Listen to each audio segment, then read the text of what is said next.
Patuloy sa ating mga balita. Nagsagawa ng Legislative Forum ang Bangsamoro Parliament sa pangunguna ng Committee on Social Services and Development upang i-assess ang implementation ng Republic Act No. 11596, ang national law na nagbabawal sa child marriage at ang mga implikasyon nito sa mga komunidad sa Bangsamoro Autonomous Region in Muslim Mindanao. Ang News Now mula kay Naphtali Velarde. Nagharap sa forum ang mga legal experts at law students, civil society, religious leaders at youth groups upang bigyang linaw ang mga probisyon ng batas at talakayin ito ayon sa Islamic at customary practices.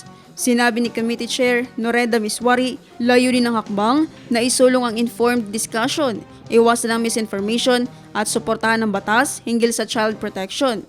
Binigyang diin din ng mga legal experts ang mga probisyon ng batas, papel ng implementing agencies at ang legal framework sa ilalim ng national legislation upang maprotektahan ang karapatan ng mga kabataan sa BARMM. Tinalakay rin sa forum ang mga hamon sa implementasyon ng batas at ang pangangailangan ng masinsinang konsultasyon sa pagitan ng mga mambabatas, komunidad at faith leaders. Naphtali Velarde, iMinds, Philippines.